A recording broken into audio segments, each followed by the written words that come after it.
first sales call. My first sales call. This is important because I've only really made money through sales. I've done a lot of things. I've had maybe over 30 jobs, 30 careers in my life, but the ones where I really took off were the sales. And so that's just interesting. I mean, it's nurture and nature. We model ourselves on our what we see growing up, and my folks were in sales.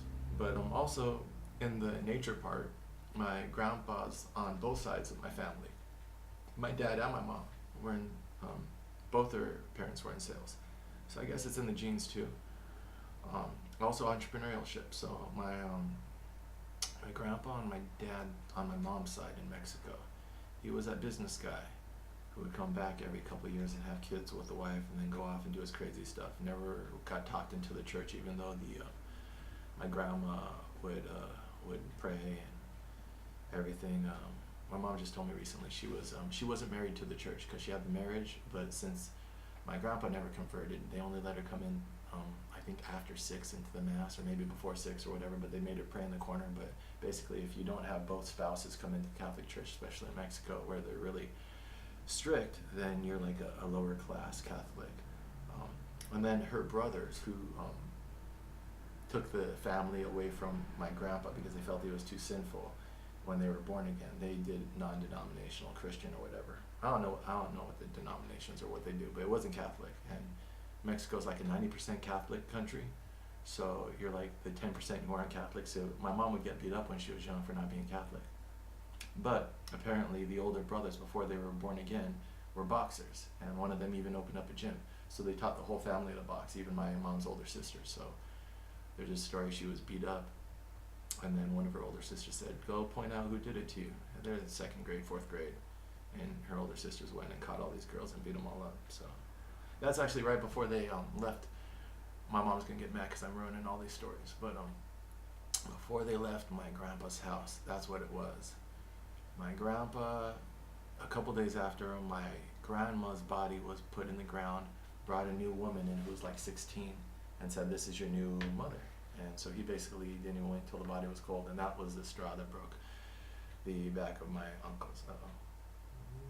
Focus. There we go. Is it focus? Yeah. So yeah, the lack of respect over the body of their mother, and not even waiting for a mourning period is what made them leave the dad. He knew it, from what I can tell. I mean, he died, in his 50s. He died when my mom was like 10 or 12. So I never met him. And then my grandpa on my dad's side died when I was 2.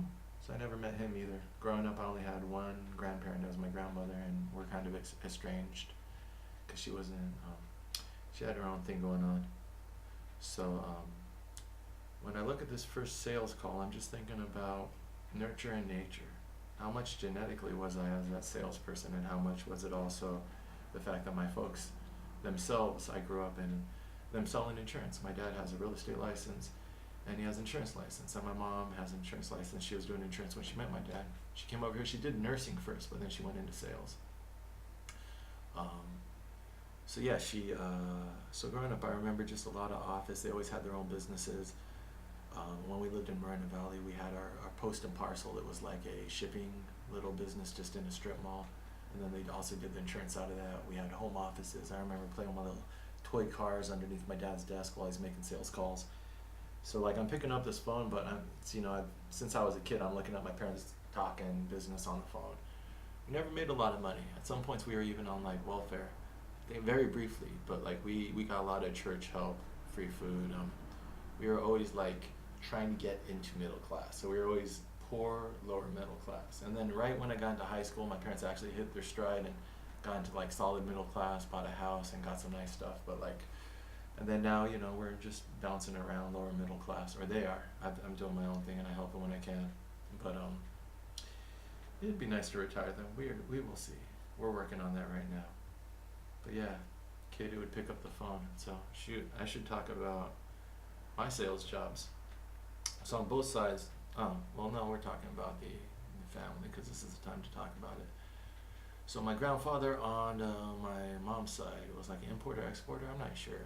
I mean, I heard sometime they're like some gun, drugs involved. I don't think drugs, maybe arms, but mostly it was textiles. Mostly it was above table, I think. He just made a lot of money. You know those Arrow shirts? I remember them growing up. He knew that guy. He knew these guys who founded some decent garment companies in Mexico City at the time. We're talking about like early half of the 20th century, maybe 50s, 60s, and or I guess around the middle. And so, yeah, he was a good businessman and he was really successful. And what I noticed in families, I mean, they say it doesn't really last generations unless you integrate the family. So they sold, focus. I have to get used to this focus. They sold the properties when my mom was young, growing up. After he passed, there's not much left of the fortune he built, but he did build a fortune. And then on my dad's side, my dad's dad was a captain in the, I think it was the Marines. He was in the Navy. He was a pilot, but he was in the Navy. I don't know how those things work, especially not around World War II. And then he buzzed a base before a mission or something like that. He was being stupid. Maybe he was trying to impress someone. He did a flyby. He wasn't even authorized to go up in the air or something like that. Came back down. They're going to court-martial him. And then the Marines, some Marine commander came over and said, no, we'll take him. And did a little like stern talk, you know, you can go into the brig or whatever. You could go get court-martial, or you could just come do what you do for us. And so then he was a pilot for the Marines. There's talk of how he helped start Toys for Tots. I'm pretty sure that started out like Costa Mesa or Orange County, but he was with that group. Although I Googled it, I couldn't find his name anywhere. And then he was a commander of a base in Hawaii. So he had a decent amount of responsibility. Came out, he started a grocery, well, what did he do? He fought in World War II, and then he fought in the Korean War as well.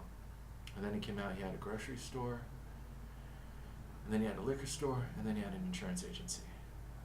And then the insurance agency is what took off, and then he was pretty much setting up my dad to take over that for him, and then he passed. So all these little things in life, you see how like, if not but for fortune, our life could have gone differently. But after he passed, my dad didn't inherit his book of business like he thought he was going to. And so my dad and my mom, a young married couple, my dad was, he died when I was 2, my dad had me when I was 30, when he was 30. So around like early 30s, 32, 34, young couple with 2 kids now. And they thought they were going one direction, then they just kind of had the floor taken out from underneath them and just had to readjust. I remember times in my early childhood, maybe I was 2 or 4, we were staying in motels, hotels, so we were in between places. That was a rough time. Apparently when my dad got the news that his dad passed, my grandpa, he broke a phone or something like that. It was a payphone, and he just did the whole movie thing, just smashed the payphone to bits. But it was really, these are Irishmen who don't really control their emotions. We still talk about that. I mean, that's one of the reasons why maybe I've always made it a point to slow down and observe my emotions, because I have these examples. But they were very volatile growing up, but it is what it is. And so that was, that was hard for him. But sales. My grandfather apparently was really good at business, and he was really good at sales on both sides. And that's interesting that both those grandchildren then find each other, because I think with romance you attract what you put out, and so they have these characteristics there. So my mom was in sales too.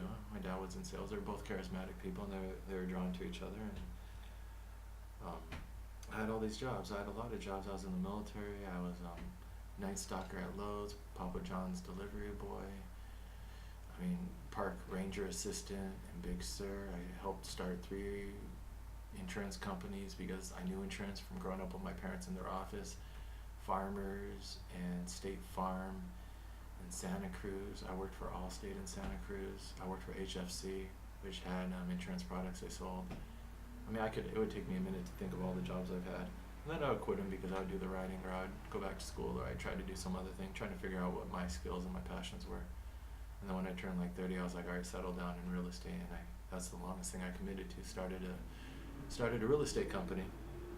I made that decent money from 30 to 35, 36.